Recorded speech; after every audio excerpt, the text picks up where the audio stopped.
Hello friends, स्वागत है आप सभी का अपने यूट्यूब चैनल आद्या स्टडी एकेडमी में। सीटेट एग्ज़ाम की अगर बात की जाए तो सीटेट एग्ज़ाम में 30 नंबर का एक मेजर पोर्शन होता है, जो कि किसका होता है, गद्यांश और पद्यांश का होता है। लैंग्वेज फर्स्ट और लैंग्वेज सेकंड को अगर दोनों को मिला दिया जाए तो 30 नंबर के आपके पैसेज पूछे जाते हैं, पैराग्राफ पूछे जाते हैं। अब बहुत सारे बच्चे हैं, बहुत सारे कैंडिडेट हैं जो कि टाइम मैनेजमेंट ना कर पाने की वजह से या इनका फर्स्ट अटेम्प्ट है, इस वजह से भी बहुत ज़्यादा इफेक्ट पड़ता है। तो जिसमें वो टाइम मैनेजमेंट नहीं कर पाते तो वो अपना ये गद्यांश और पद्यांश वाला पोर्शन छोड़ के आ जाते हैं। उनको लगता है इतना लेंदी है, हम पैसेज पढ़ेंगे, पैसेज पढ़ने के बाद क्वेश्चन का आंसर देंगे तो इसमें बहुत ज़्यादा टाइम लगेगा, इसकी वजह से वो इसको छोड़ के आ जाते हैं। जबकि ये बहुत बड़ी गलती है, क्योंकि सबसे ज़्यादा अगर स्कोरिंग, मेरे को ऐसा लगता है जब मैंने एग्जाम दिया था तो मुझे ऐसा लगा कि सबसे अच्छा अगर स्कोर देता है ना तो वो गद्यांश पद्यांश ही देता है। इसमें आपके फ्री के नंबर मिलते हैं, आप एक बार जस्ट रीड भी कर लिए तो आपको तुरंत इसका आंसर मिल जाएगा। फिर भी अगर मान लेते हैं आपके पास टाइम जो है, टाइम का शॉर्टेज है, टाइम कम है, ठीक है, और जो पैसेज है वो बड़ा है, तब क्या करेंगे, गद्यांश आपका बड़ा है और टाइम कम है, उस टाइम पे आपको कैसे पैसेज को सॉल्व करना है, छोड़ना नहीं है। सीटेट में तो एक भी क्वेश्चन आपको नहीं छोड़ के आना, क्योंकि कोई भी नेगेटिव मार्किंग नहीं होती। नेगेटिव मार्किंग नहीं होती है तो अगर हमको नहीं भी बन रहा ना, हम नहीं भी देख पा रहे हैं, तब भी आप OMR सीट अपनी फिल करके आ जाइएगा। क्यों? क्योंकि 25% तो हर एक ऑप्शन में चांस है कि सही हो सकता है। तो अगर आप नहीं भी करके आ रहे हैं, नहीं कर पा रहे हैं, तब भी आप उसको अटेम्प्ट तो ज़रूर कर लीजिएगा, भले ही आपको आता हो या नहीं आता हो। अब हम यहाँ पे बात करते हैं पैसेज को, कि कम टाइम में हम कैसे पैसेज सॉल्व करेंगे। मैंने तो अपने टाइम पे, जब मैंने एग्जाम दिया था तो ऐसे ही सॉल्व किया था, तो लगभग 5 से 6 मिनट में हमारा पैसेज सॉल्व हो गया था। एक पैसेज के लिए 5 से 6 मिनट लगे थे, इससे ज़्यादा टाइम नहीं लगा था। तो अगर आपके पास टाइम की शॉर्टेज है, टाइम कम बचा है, बड़ा पैसेज है, तो आपको पैसेज कैसे सॉल्व करना है देखिए। तो देखिए, हर एक पैसेज में जैसे यहाँ पे देखिए है कितने क्वेश्चन, 95 से लेके 99 तक क्वेश्चन आपका दिया है, ठीक, यानी 9 नंबर एक पैसेज से हमको मिलने हैं। अब पैसेज बड़ा है तो हम इसको सॉल्व कैसे करें, टाइम कम है। तो सबसे आप पहले क्या करिए, जब आपका पैसेज बड़ा हो, टाइम कम हो, तो आप क्वेश्चन से शुरुआत करिए। आप क्वेश्चन को पहले पकड़िए। क्यों क्वेश्चन से शुरुआत करना है? क्योंकि जब आप प्रश्न पढ़ने शुरू करेंगे ना, तो प्रश्न में ही देखेंगे कि कुछ प्रश्न, लगभग 2 से 3 प्रश्न हर एक पैसेज में ऐसा होता है, चाहे वो हिंदी की बात करें, चाहे इंग्लिश की बात करें, किसी भी सब्जेक्ट जो भी आपने लैंग्वेज चूज किया है, तो 2 से 3 प्रश्न ऐसे होते हैं जो कि आपके कॉमन सेंस पे डिपेंड करते हैं। उसके लिए आपको पैसेज पढ़ने की ज़रूरत नहीं होती है। तो अगर आप क्वेश्चन से स्टार्ट करते हैं, प्रश्न से स्टार्ट करते हैं, तो 2 से 3 प्रश्न तो आपके यहीं से सॉल्व हो जाएंगे। अब बचे कितने, लगभग 7 प्रश्न बचे। 7 प्रश्न ऐसे होंगे जो कि पैसेज से होंगे। फिर भी अगर हम एक बार प्रश्न पढ़ लेंगे ना, तो हमको की टर्म याद हो जाएंगे कि आखिर ये कहाँ से पूछ रहा। इसके लिए हमको पूरा पैसेज पढ़ने की ज़रूरत नहीं पड़ेगी। हम देख लेंगे गांधी जी ने अपना लक्ष्य नहीं बनाया, अब गांधी जी का लक्ष्य कहाँ पे दिया है, हम डायरेक्ट वहीं पे पहुंचेंगे और वहीं से अपने क्वेश्चन का आंसर निकाल लेंगे। तो ऐसे में क्या होता है, हमको बार बार पूरा पैसेज नहीं पढ़ना पड़ता है, और हम हर एक क्वेश्चन से अगर पैसेज में जाएंगे ना, तो हम ईजिली अपने क्वेश्चन को जल्दी से जल्दी अटेम्प्ट कर पाएंगे। अब चलिए एक हम पैसेज भी सॉल्व करके देखते हैं। जैसे देखिए, पहला प्रश्न यहाँ पे क्या था कि इनमें से किसे किसे गांधी जी ने अपना लक्ष्य नहीं बनाया। अब ये देखिए, हमको पता है कि ये जो क्वेश्चन है ये पैसेज से, ये पैसेज पढ़ के सॉल्व होगा, तो हम पहले इसको स्किप कर देते हैं। यहाँ पे भी ये दूसरा प्रश्न भी पैसेज से सॉल्व होगा, तीसरा प्रश्न भी पैसेज से है, चौथा भी पैसेज से है। अब आ जाते हैं हम पांचवें में। देखिए, पाँचवें में क्या दिया है कि कौन सा शब्द भिन्न है। अब बताइए, क्या इसके लिए आपको पैसेज पढ़ने की ज़रूरत पड़ेगी? क्या दिया है, मित्रता, मनुष्यता, मित्र और वीरता। देखिए, ये 3 चीज़ें एक जैसी लग रही कि नहीं लग रही? मित्र, मित्रता, मनुष्यता, ये एक जैसी लग रही। सिर्फ एक हमको भिन्न दिख रहा है, क्या दिख रहा है, वीरता। यहाँ पे वीरता ही डिफरेंट है, बाकी सारे जैसे एक 3 ऑप्शन एक जैसे हैं। तो ये क्वेश्चन हमारा देखिए जादू से सॉल्व हो गया कि नहीं हो गया? इसमें हमको क्या पैसेज पढ़ने की ज़रूरत पड़ी? बिल्कुल नहीं पड़ी। अगले प्रश्न पे आ जाते हैं। अगला प्रश्न है कि सबके प्रति कैसा दृष्टिभाव और व्यवहार होना चाहिए। अब देखिए, इसको, इसके लिए ये हालांकि पैसेज से भी सॉल्व हो सकता है, पर इसको भी अगर आप देख लेंगे ना कि कैसा दृष्टिभाव होना चाहिए, तो हमको क्लियरली देखने से पता चल रहा है कि सबके प्रति कैसा दृष्टिभाव होना चाहिए, समान दृष्टिभाव और व्यवहार होना चाहिए। फिर भी इसको हम पैसेज में भी देख लेंगे, हालांकि इसका आंसर क्या हो जाएगा, ऑप्शन नंबर सेकंड हो जाएगा। तीसरे पे आ जाते हैं। तीसरा प्रश्न है, अपना पराया में कौन सा समास है। अब देखिए ग्रामर से क्वेश्चन आ गया। अब ग्रामर के लिए आपको ग्रामर आनी चाहिए, आपको यहाँ पे पैसेज पढ़ने की ज़रूरत नहीं पड़ेगी। अपना पराया में समास होता है, द्विग होता है, तत्पुरुष होता है, द्वंद्व होता है, अव्ययीभाव होता है। तो जहाँ पे ये योजक चिन्ह लगा होता है ना, यहाँ पे या अथवा इसका भी प्रयोग हो सकता है। जहाँ पे ये योजक चिन्ह लगा हो वहाँ पे कौन सा समास होता है? द्वंद्व समास होता है। ये क्वेश्चन भी सॉल्व हो गया। अब चौथे पे आ जाते हैं, हमें किसके अनुसार फल मिलता है। अब ये हमारा क्या है? पैसेज से सॉल्व होने वाला प्रश्न है। फिर भी देखिए यहाँ पे कितने प्रश्न है? 95, 96 और 97। ये 3 प्रश्न कैसे सॉल्व हो गए? ये 3 प्रश्न हमको कैसे सॉल्व हो गए? अपने कॉमन सेंस से सॉल्व हो गए। इसके लिए हमको पैसेज पढ़ने की ज़रूरत नहीं पड़ी। अब 3 प्रश्न तो सॉल्व हो गए, बचे कितने? 7। अब हम पहले प्रश्न से चलते हैं। ये जो पैसेज का पहला प्रश्न था उस पे चलते हैं। अब हम पैसेज पढ़ पढ़ के उसका आंसर करते हैं।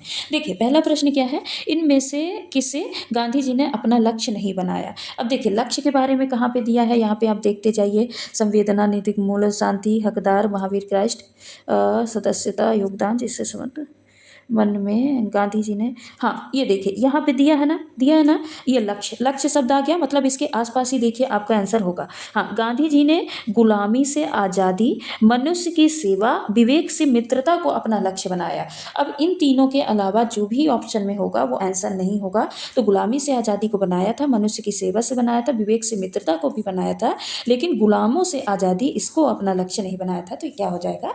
आंसर हो जाएगा। अब देखिए अगला प्रश्न क्या है? अनुच्छेद के अनुसार किसे अपना व्यवहार का हिस्सा बनाना चाहिए? समाज और संवेदनाओं के नैतिक मूल्य, गुरु नानक देव की शिक्षाएं, सत्य और असत्य की परिभाषा, अहंकार और विवेक की परिभाषा। अब किसे क्या बनाना चाहिए? व्यवहार का हिस्सा। अब देखिए व्यवहार का हिस्सा कहाँ पे आपको दिख रहा है? कहाँ पे दिख रहा है? तो ये देखिए शुरू में ही हमको दिखा, कहाँ है? व्यवहार का हिस्सा।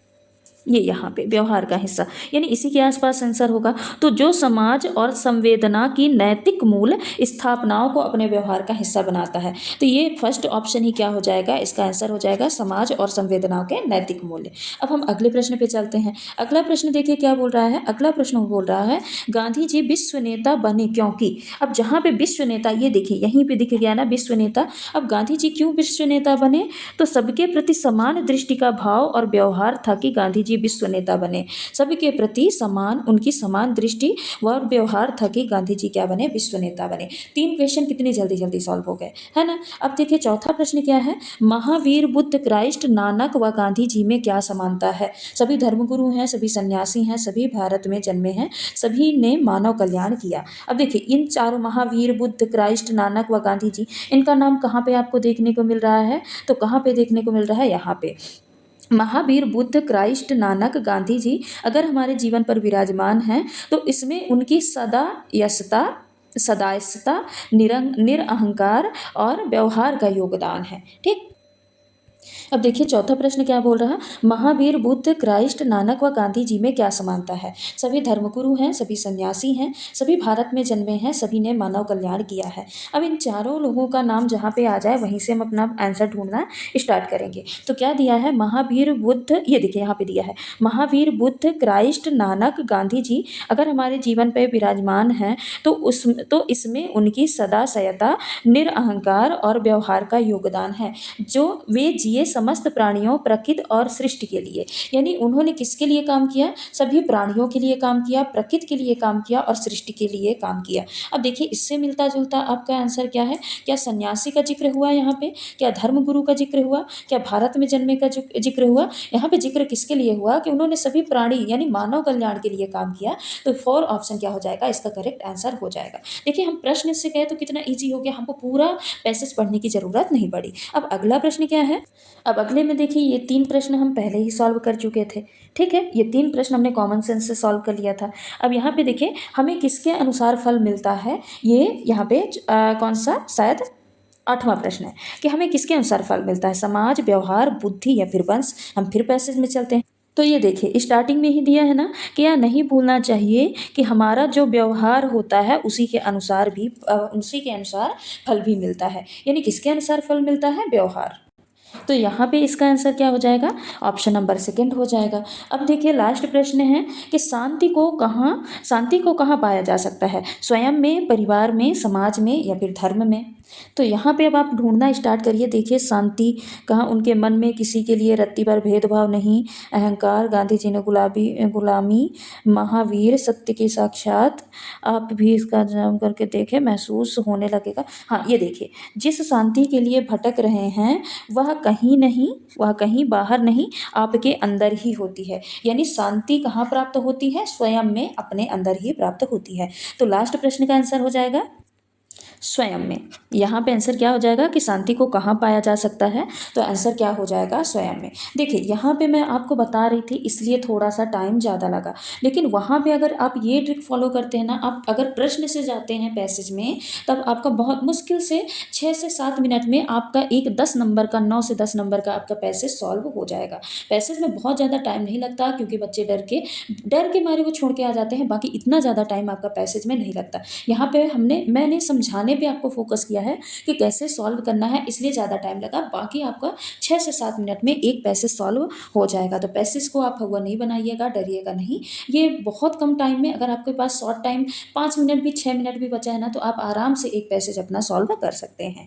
तो ये ट्रिक आप जरूर अपनाइएगा। अगर आप ये ट्रिक अपना के पैसेज सॉल्व करते हैं तो आपके एग्जाम में 30 नंबर तो आपके बिल्कुल पक्के हो ही जाएंगे। 30 नंबर आपके कहीं नहीं गए। अब आपको कितने नंबर की तैयारी करना है? फर्स्ट 60 नंबर की, बाकी 30 नंबर तो आपको यहीं से पैसे से ही मिल जाएंगे। ठीक है, तो ये ट्रिक जरूर फॉलो करके देखिएगा अपने एग्जाम में, अपने पेपर में। अगर आप ये फॉलो करते हैं तो बहुत ईजिली आप पैसेज को सॉल्व कर पाएंगे। बाकी साइंस की तैयारी के लिए आप हमारे यूट्यूब चैनल आद्या स्टडी अकेडमी के साथ जुड़ सकते हैं, जहाँ पे अभी आपके मॉक टेस्ट सीरीज चल रही है पेपर 2 साइंस की। ठीक है, जहाँ पे हम बिल्कुल एग्जाम ओरिएंटेड प्रश्नों को कर रहे हैं, और सारे क्वेश्चन आपके एनसीईआरटी बेस्ड हैं, और कुछ क्वेश्चन आपके पीवाईक्यू भी उठाए गए हैं, जो कि अति महत्वपूर्ण हैं, बार बार रिपीट हुए हैं। यानी बिल्कुल एग्जाम हॉल वाले क्वेश्चन आपको मॉक टेस्ट में कराए जा रहे हैं। तो अगर आप चैनल पे नए हैं तो चैनल को सब्सक्राइब कर लीजिएगा, वीडियो को लाइक कर दीजिएगा, और नए वीडियो का नोटिफिकेशन पाने के लिए बेल आइकन को जरूर प्रेस करिएगा। धन्यवाद।